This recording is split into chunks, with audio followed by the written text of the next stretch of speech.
Welcome to Leaders and Legends, the podcast focused on leadership and clinical trial execution. I'm your host, Patty Lushton, CEO of Diligent Pharma.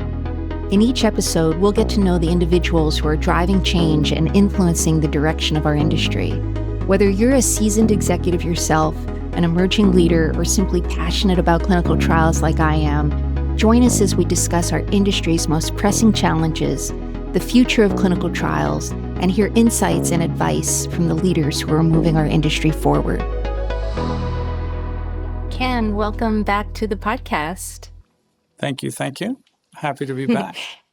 I really loved our conversation last week, and I'm very excited to be talking to you again today. Last week we talked about how your career trajectory, your early work with the Harvard negotiation project and working with Roger Fisher, and then your consulting experience, leading a 2,000-person team at the U.S. Department of Commerce, all led to and inform this incredible body of work that you have now on leadership. And today we are going to dive into the material in a deeper way. But before we do that, I am still thinking about what we talked about with VUCA, this context that you provided.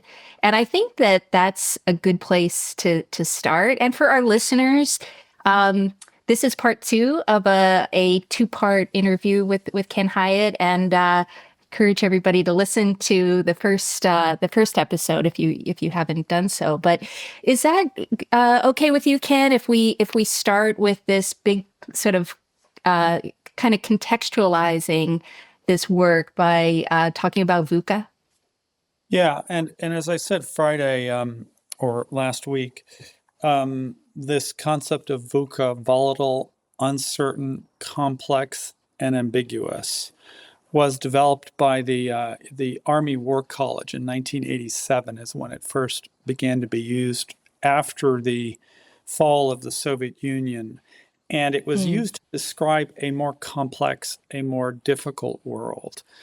And it's now plus 40 years, if you think about it, 87 to 2026, right? Yeah. It's almost 40 years. And as I thought about it, I was struck by the fact that the world has gotten more difficult since 87, since 1990.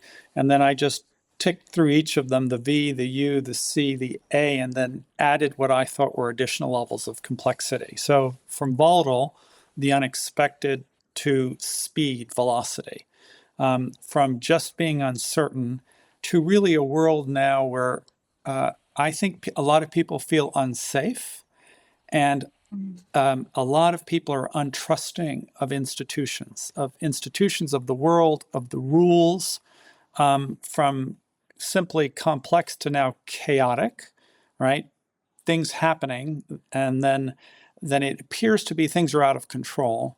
And then finally, from ambiguous to then adding anxiety. But then as I thought more and more about it, over the past year, you had to add AI, right? As another A. And just this basic shift from a world in which leadership at some point was primarily thought about by setting direction and giving instructions, right?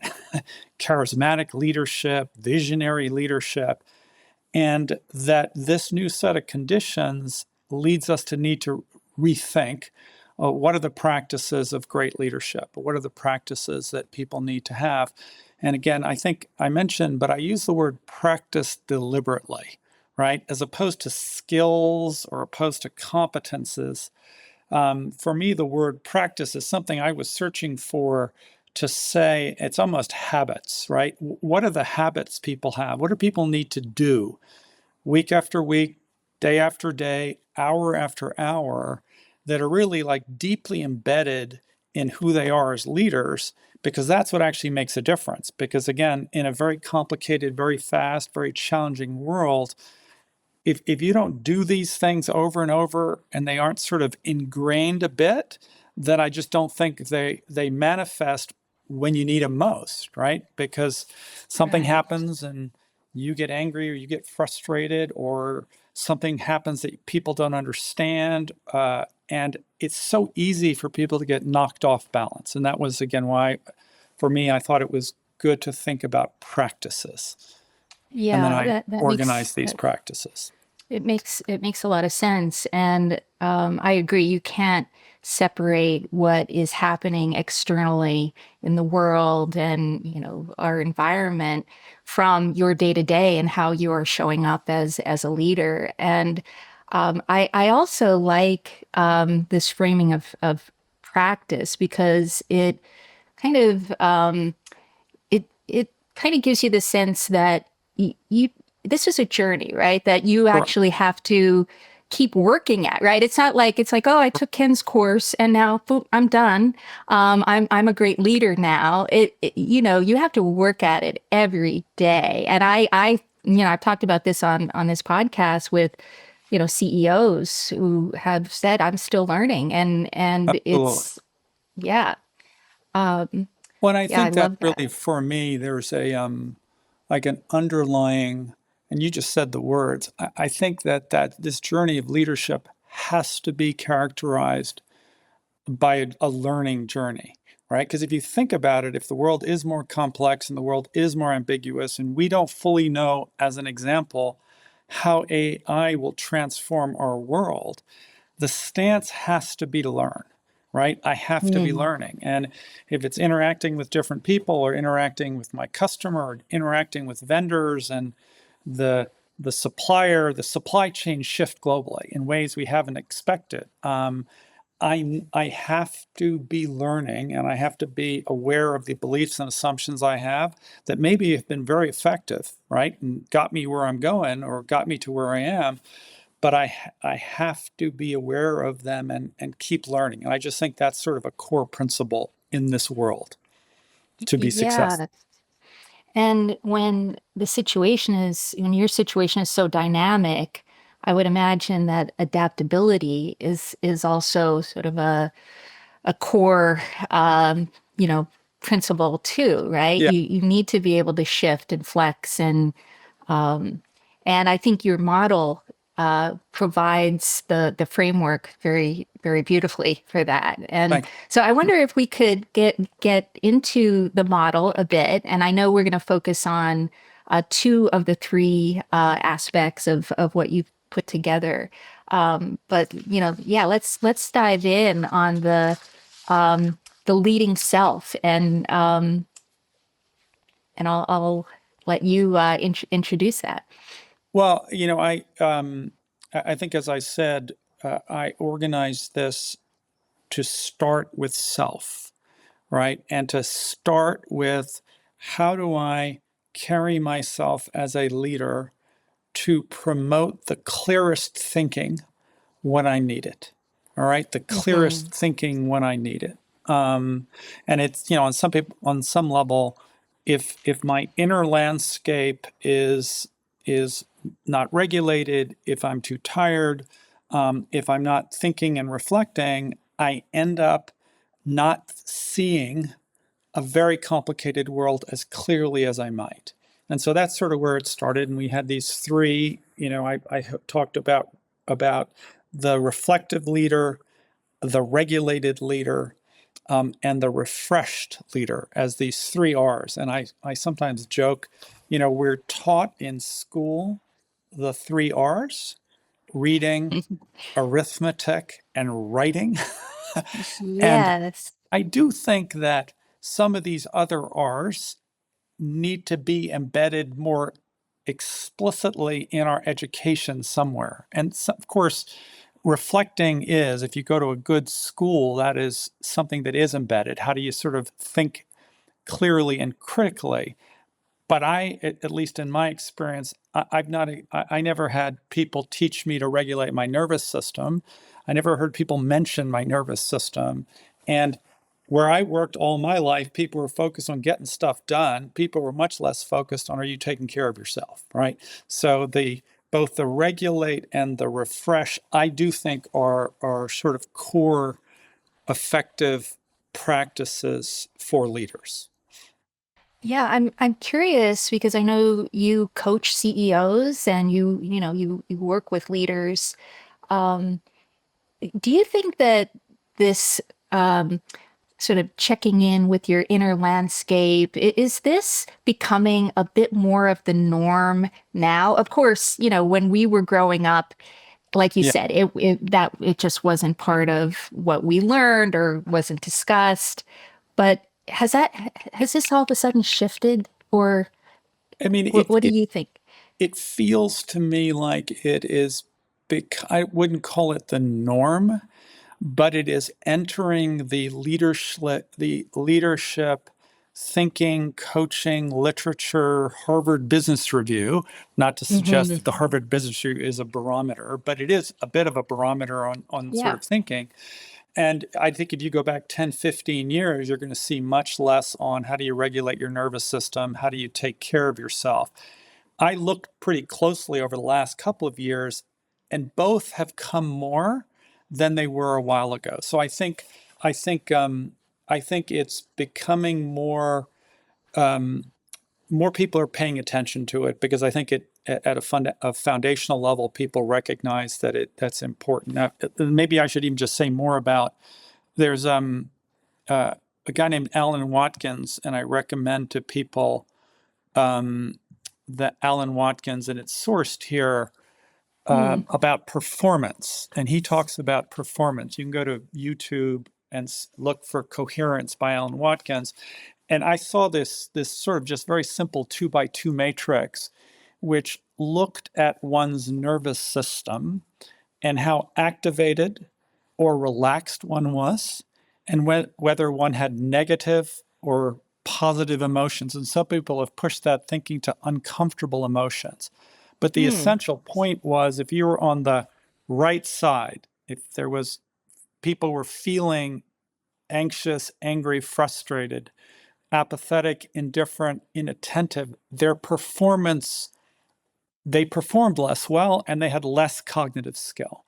And written on that page is erratic HRV, and it's a concept of heart rate variability. Right. If you look on the other side, you can have coherent heart rate variability or erratic heart rate variability, the space between beats. And when my heart rhythm is erratic, the space is shifting. And what it does is it changes the electrical energy that goes to the brain. And there's all this data that says if you're deciding things, um, anxious, angry, frustrated, you make less good decisions. I think it's also fair to Mhm. say if you're angry, anxious, frustrated, your whole mindset shifts, and you also tend to see less. You lose peripheral vision, right? I sometimes assume the worst. I'm frustrated with you. I assume the worst, and so this whole notion of to what extent am I aware of my nervous system? And again, I use the word nervous system because what we're talking about is thoughts, emotions, and physiology, right? You see here negative cortisol and you see heart rate variability. So this is not something I can like think my way through, but I Yeah. do think it's like a core question of leadership. To what extent am I aware when I end up on the right side, angry, frustrated, or if I'm looking at my team, do I see in them anxious, angry, or do I see apathetic, indifferent, right? Which is a different nervous system state where people almost lose hope. They feel sometimes helpless and hopeless in that area. So this core ability to recognize when I've moved across, and then recovery ability. Some people are exceptionally good at recognizing that they're anxious or frustrated. They feel it physically, and they have what I call anchors of safety, a repertoire. I always breathe 2 minutes longer exhale than inhale, physical, or other people go to exercise, or other people go to nature, or other people listen to music. But Hmm. if people are unaware, if a leader is unaware and does not have a repertoire of recovery, they're less effective. And I think, Patty, that top right quadrant of angry or frustrated, it's contagious, right? My nervous system as a leader is Yes. contagious. And if I'm angry, I reduce psychological safety, and there's all this great writing, Amy Edmondson, but many Hmm. others around, how do I make certain that the people around me feel safe? And again, if I live in a simple world where I'm the all-knowing leader, maybe safety is less important. But in a more complex world, it could be the third person uh, sorry, has an idea, and the person, three across has seen a different bit of data. They heard from a customer something, and I need that information to get a full picture of how my customer or my client is seeing a situation. But my frustration and nervous makes them nervous, right? When they become Hmm. nervous, they withdraw. So I do think this question of regulation, I think it's a core leadership practice. Actually, it's like a necessary leader. And you do have some examples of these brilliant visionary leaders who were so brilliant and so visionary that they got away with this, right? But most of us are not that, Yes. right? So, because I've sometimes Well, heard those examples. Well, what about X person or Y person? But that's the exception, and we're looking for good practice, right? We're looking for good yeah. practice. Yeah, and maybe they got away with it, but I'm sure that there was still an impact on Right, culture and, right. even if they were revered, but, if people were intimidated by them because they were not self-aware and if that has a ripple effect, right? Yeah, Um, I can't help but to think about this from a sort of a generational standpoint because I think that there's almost like an old school approach to leadership and leaders where um, to be a strong leader, really shouldn't show vulnerability. You should kind of present as really knowing the answers and yeah, not wavering so that you provide the sense of stability in a way to your team. And I think so many, if you came into the workforce in the 70s, 80s, maybe even the 90s, yeah. there were great examples of sort of the enlightened leaders. Yeah. So do you see that there's that this is differentiated by, people who kind of had to learn this because they had bad habits for decades. Now they're waking up. Maybe they're stressed. Maybe they have health problems because of the burnout, and it's coming into sort of this awakening because of they've been in such an extreme situation. Is it different though with younger folks, who are maybe in their like 20s and 30s that are entering into leadership roles? I don't know the answer to are they getting, are the younger getting better? So I do think I agree with the first part of what you talked about it. It was taught that one should be strong and decisive and stable and maybe not show vulnerability. What's interesting to me, if I like split your sentence and I sort of pick the second part of the sentence about stability, I do think leaders who are can manage their nervous system are communicating stability and comfort Mm, with mm-hmm, complexity. Because if you think about it, mm-hmm. right, that one thing, it is absolutely the case that part of what I think the leader can do is to make people around more comfortable with the complexity and the difficulty of the world. And one of the ways they can do it is to have a calm nervous system, not get all frantic if the world is difficult. So that part of the Right. stability, I think, really makes sense. I also think, and we're not going to talk about it as much, the degree to which the leader can set a strategic direction for the business. And I'm not saying a 52-page detailed plan, which you have to blindly follow even as the world changes. But teams knowing where you're going can help you when there are bumps around you. So for Hmm. me, that notion of stability for me now is comfort, regulated, calm nervous system, clarity of direction. Stability can also be, and it's again a little bit counterintuitive. I think to be open as a leader is also a way of communicating stability. I'm open to new ideas, but a lot of people would go the exact opposite direction. No, no, no. What you're supposed to do is close it down. And Hmm. the vulnerability piece, um, again, I think many, many, many people react better to leaders who admit to not being all knowing. But that doesn't mean once they make a decision, they don't stick with that decision and they're willing to make a decision. But so, I hope that the young are getting better at this.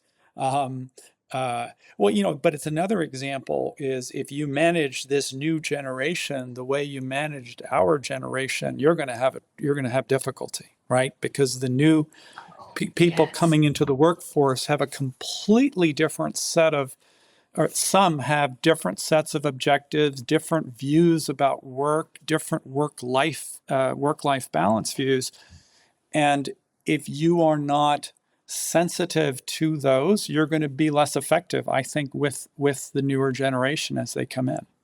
And the one thing Yes. we were just talking about, which I did want to just sort of highlight, is this R about refresh. And the reason Yep. I'm sensitive to it is I have been surprised.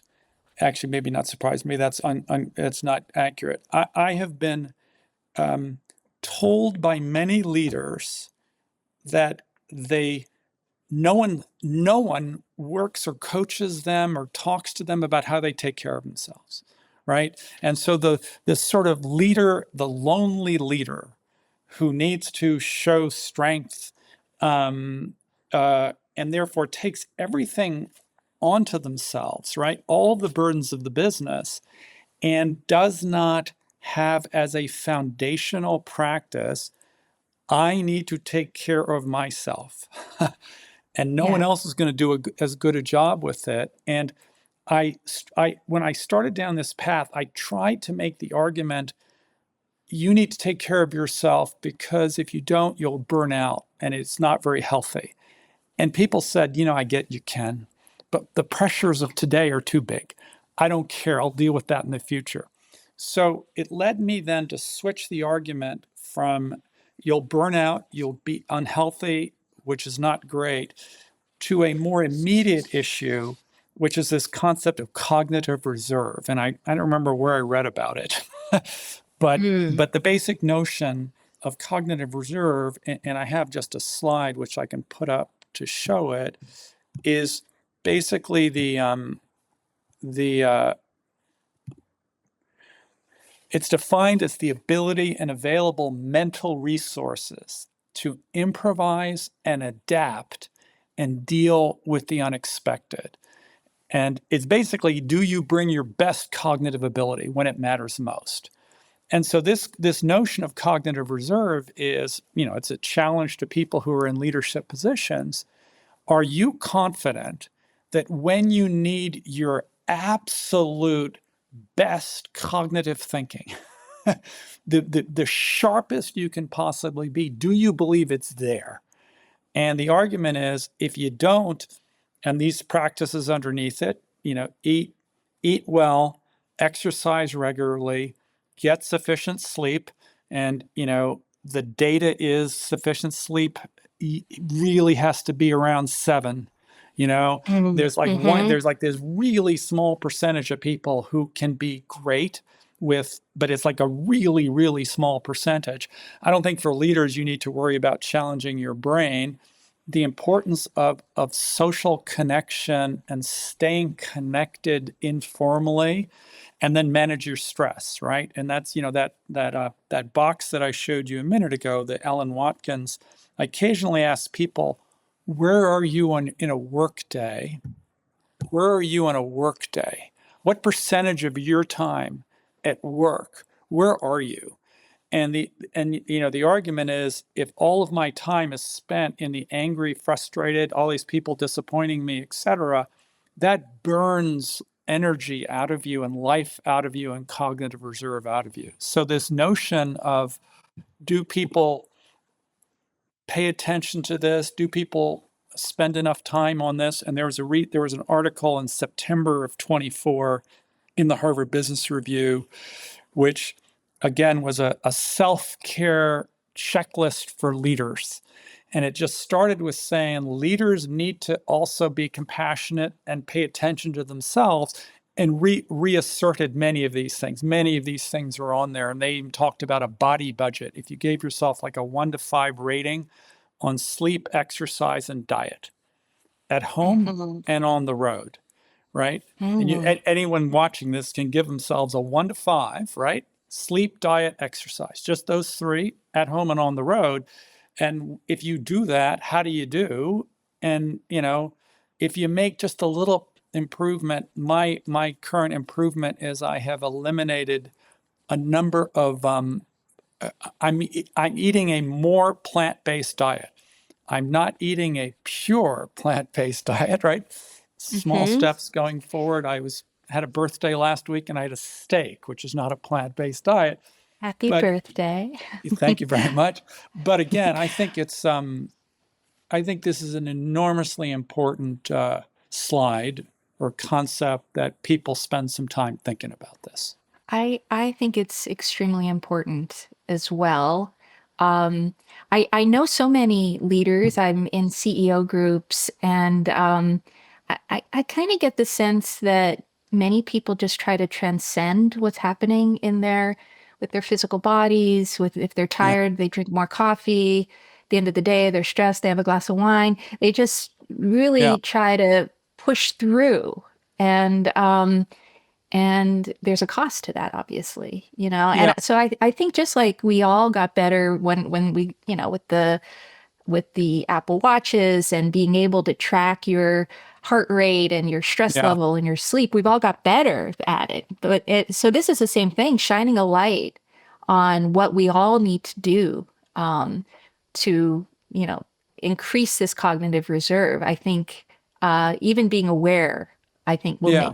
will make a difference. And Um, the last word on this again is if there are really hard questions that the leader is facing about the business, are they at their absolute best when they're trying to answer those questions? And if the yeah. answer is maybe not, this is now me making a business argument, right? This is a straight business argument. Fine. Hmm. If you can answer the hardest questions at 80%, but if you're at 90 or 95% of your cognitive ability, would you come up with a better core answer to a really important strategic question? Well, maybe. So, Yeah. And I know this is fundamental to lead yourself before you need to lead yeah. others. And I want to get into that. I Yeah. am curious about, eating a more plant-based diet. I do have a pure plant-based diet, but why did you put that in there? And when I saw that on your slide, I actually am curious about that. Well, I I mean, mean, I know my reasons for having a plant-based diet, but I'm yeah, interested in why you mine was think it's nothing important. more than that particular list came from the Harvard Medical School, um, uh, and that I therefore added it because it's on the Harvard Medical School. And then I have a very small heart thing that I have to worry about. And one of my friends gave me a book about what you need to do for heart health. And the whole Mm, book is about plant-based diet. And then I started looking more closely at the cholesterol in even things like chicken, which were my go-to things. So for yeah. me, you know, That is there because of the Harvard Medical School and then everything I've been reading I about it. see. Yeah. Yeah, thank you. Well, so let's shift to Right. leading others, and Great. yeah, so talk about these sort of essential skills for leading others. So I grouped them into four, and we can talk about any of them as you see fit. But said first, and I shouldn't say first, four skills. The leader is communicator, and I sort of summarized the communicating with curiosity and clarity. The curious leader is the leader as listener. And there's so much data again around. There's a McKinsey study which talked about what were the four behavioral characteristics of effective leadership, and one of them was surface multiple perspectives. So in a world that's more complex, I've got to listen. As a Mm. consultant for so many years, I've been sometimes disappointed by the fact that consultants don't listen to their clients about what clients really need, right? I've watched in the negotiation area two parties who have been negotiating for decades never listen.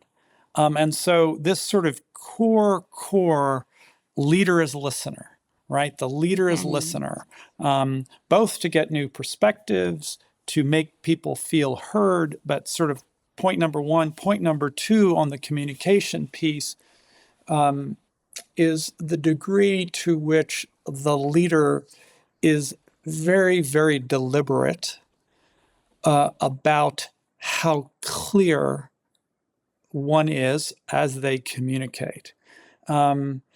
Organization individuals listen carefully when there's a lot of change and there's a lot of anxiety in a difficult world Mhm. where things are changing and people don't trust, et cetera, et cetera. People, human beings, have a habit of filling vacuums in their mind if they don't understand something. And so, to the extent that's happening, employees are anxious about change, AI, Mhm. what's going to happen with respect to employment in my organization, right? Where is this coming? Oh, I'm reading these things, which are the degree to which the leader can be clear, and it also could be the leader is clear about, I don't know, right? I don't know is also clarity. But these sort of two pieces, one, curiosity, two, clarity.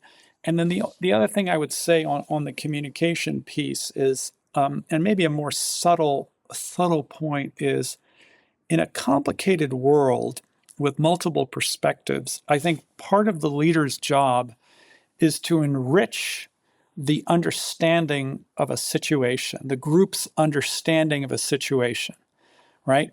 To get deeper shared understanding of what's happening. Mm.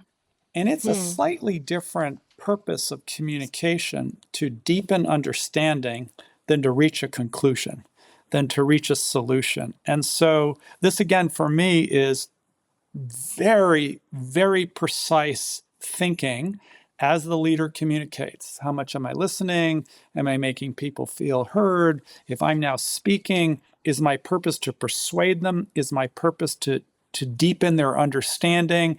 What word choice will I use to make certain it will be heard? What's the method of communication? I think people need to be multimodal as they communicate. Mm. Written Mhm. communication, verbal communication, walking around. But there's a whole set of skills under the communication piece. Yeah, and is a core trait humility in order to be able to do what you said? I just was thinking about this idea of listening because I think a lot of people listen, but they're thinking about like, oh, how am I going to respond to this? Right. Instead of really listening with a genuine desire to understand and connect and um, So is it humility that kind of drives these behaviors? Yeah, and I would say I think about it, it's curiosity and Hmm. openness and openness and humility, but then you're also going to add in confidence, right? Because Mm, yeah. because I'm now the leader, right? And I think I have the ability. I'm genuinely curious about different perspectives there are. I really want to understand what my customers care about, right? I care about how my suppliers and what's important to my suppliers, what's important to my team. Um, I'm humble in that I don't think I know everything, but I'm also confident about Mhm. it's now time for me to make the decision, and I'm prepared to stand by that decision. Doesn't mean I'm not open to changing it, right? And so this is for me this sort of I'm manifesting different approaches, different traits, but I do think humility is part of it. But you got to add confidence, right? Because the indecisive leader who is tremendously humble and curious and open, who twists in the wind, right? It's so true. Right. Right? That's I also could not going to be understand quite that. as that's going to not be quite as helpful. Yeah. Um, So how does one operationalize this? Because I would imagine that we can't all be perfect all of the time Right. with these traits. So, but if this actually does become sort of the norm of the way the leader operates, and that's reflected in the management team, and then that trickles down to the rest of the organization, it could be game changing from a culture standpoint. So how do you sort of, make it happen within the construct of an organization? Well, I mean, I think the first and obvious point is the leader models and learns, right? So the leader is Mm, model. We didn't really talk about conflict management and how you manage conflict, but go down the conflict management point for just a moment. Companies, organizations, there are a limitless number of conflicts in the organization. With customers, with suppliers, different groups, different units, different people. mm, And the leader often is like a mediator among those disputes, or advises the team about how to deal with the conflict with the customer or with the supplier or with. And so for me, a lot of this does start with, what does the leader model? Because if the leader models fantastic listening, right, it's more likely other people. So I think it starts with modeling. It starts with it. I think you add coaching to it, and then if I want to make it happen, does the leader coach the executive team to behave in ways they think are more appropriate? Yes. Do they ask them to then coach others? Yes. Do people then think about um, what are the cultures and the norms and the practices, again back to the practices, what people do, not a comp is not mhm, saying okay people need to learn how to listen, but to what extent do I then need to be more explicit culturally about these are the expectations? We really want to make certain it's a core concept, a core piece is how we engage customers. Is I want everyone really to be able to show me we understand them. So I'm mhm. articulating it, I'm modeling it, I'm coaching it. Do I need to add systems around it? Yeah, maybe I add systems around it. And then I start getting a little bit of nervous because then you're embedding culture with a process that can become bureaucratic. But I think that's at least how I would think about Y- it. But it all Yes, starts for I me with see. with sort of what is being modeled, I think, by the leader. That makes a lot of sense. I think we've all seen how the leader of an organization sort of defines the culture. I know every company that I worked in before I started my company, I was aware of how leaders set the tone. And in some cases, it was extremely positive, and in other cases, it Yeah, was quite dysfunctional. And so, you know, I know I try to be cognizant of how I am showing up as a leader. And of course, there's um, nobody is perfect, but I think that Right. being cognizant is really important. And we started talking about conflict negotiation, and I think you're right. There's sort of these micro conflicts that we're all dealing with every day, Right. and then there's big negotiations that where you're working within the company, but also externally and in the clinical trial space. The ecosystem is extremely complex in terms of the Right. number of players and the number of companies and the number of stakeholders that are involved. And I'd love to, before we close, I'd love to touch on that a bit because I mean, I feel like I'm speaking with an expert and a master with negotiations, and so I want to make sure we talk about it. So what have you seen as sort of the most common errors or mistakes in negotiations, just in either the companies you've dealt with or even in the bigger situations that you've dealt with on a global nature of working with, you know, countries. So let me try to summarize it quickly and a couple of comments.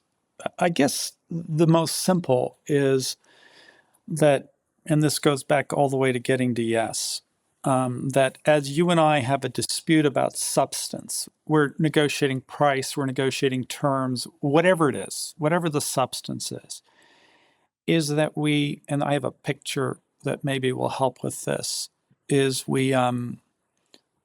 uh, that we focus on like what's above the water, what we're demanding for each other. You need to reduce price. You need to change this condition. I will never accept this indemnification provision, whatever it might be.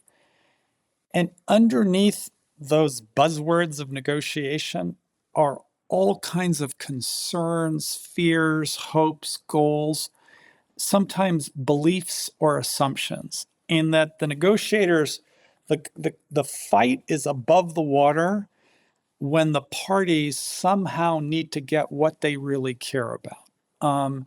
And for me, this picture is a Yeah. core mistake. Is that because people somehow learn the way you negotiate is you start high, and the other person counters low. And the negotiation, so it's this battle of conflicting positions. I'm Hmm. only willing to pay X, and would never agree to that. And underneath this are all kinds of possibilities. So for me, this is point number one. And you said a little bit differently is that people try to argue their way out rather than create their way out. Because if I get underneath the water line and really understand the concerns, the interests, why does the person care about price? Why does the person care about indemnification? Why do they want a short term? Why do they want a long term? Whatever it might be, maybe they're creative options. And I think an awful lot of negotiations fail because people try to reconcile conflicting positions and demands when they should be, what's this really about? What do you really care about? So that would be sort of point number one. Point number two would be that process matters. Okay, so I Mm. was talking about substance a minute ago, terms, Hmm. conditions. Process matters. How you do it matters. And a lot of people don't think architecturally. They don't think about the structure of how the meetings occur, who meets with whom, in what order. Are the right people in the meeting? Is it the right time to negotiate? So I think about it as the negotiator's architect. But even in the meeting, Patty, process matters. If I start the meeting talking about the wrong issue, or if I come at you aggressively at the beginning of the meeting, I might lead your nervous system to react. You might then counter me, and then I might conclude you're difficult, right? So the way I ran the Hmm. meeting, so process matters, and process, micro process in the meeting, or macro process, the architecture. And then the third big one. So one is people talk about substance by not getting at what they care about, don't create their way out. Two, people don't think enough about process and mistakes they make in process. And three, all the way back to where we began, if there's a relationship, people don't sufficiently think about the emotional or the relational part of negotiation. Mm. These are not a lot of negotiations, and we can look in the newspaper about negotiation after negotiation, and the degree to which people feel disrespected, are angry, feel you didn't treat me right, impacts the substance, impacts the process. So maybe that's Mm. number three. People view negotiation as like talking heads, uh, AI negotiating with AI, right? Very surface level, Like right? AI to Yeah. AI will come up with a solution, but we're people and we care about stuff. And maybe I should leave it there. Yeah. Well, we're closing in on time. I did have a final question, and it really has to do with your work with the Global Restoration Institute.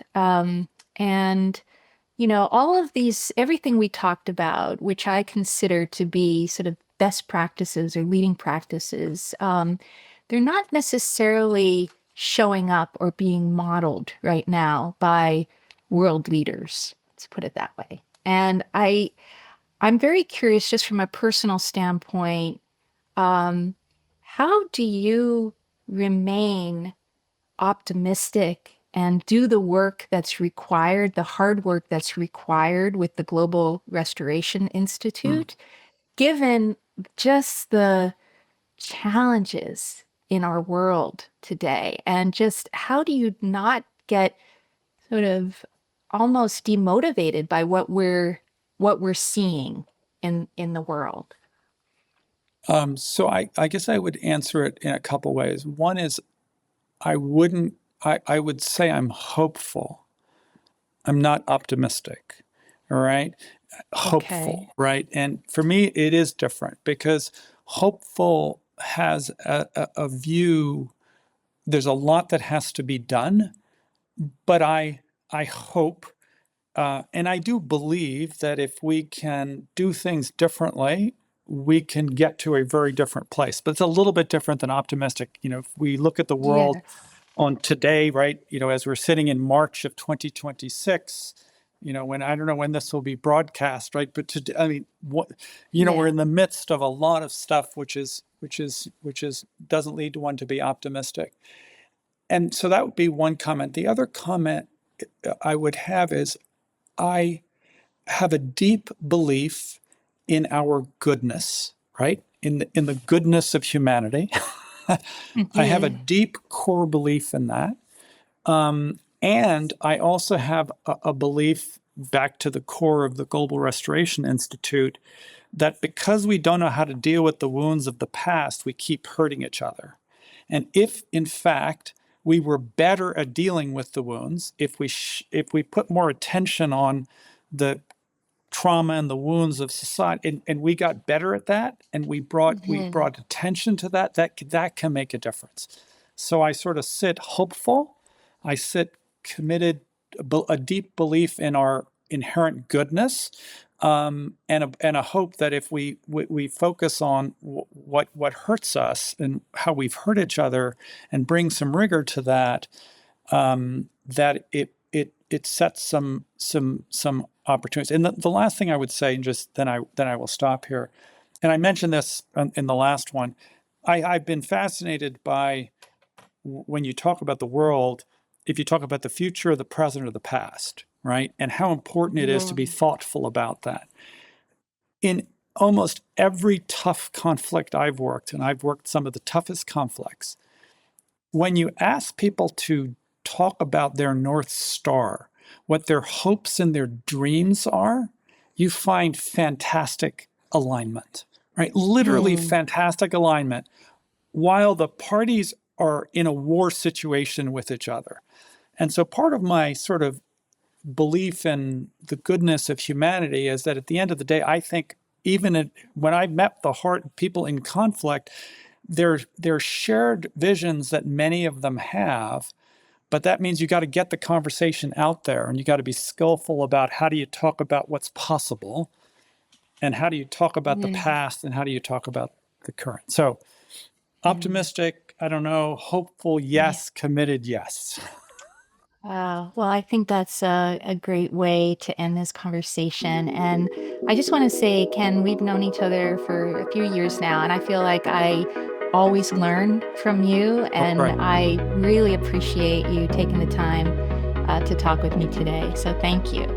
Thank you. And if people want to get in touch, they should reach out. We'd love to chat about any of these topics. Yeah, and I really encourage everyone to take a look at your website, the Global Restoration Institute website, and yes, we will provide your information so that people can reach out directly. So yeah, thank you again. Thank you.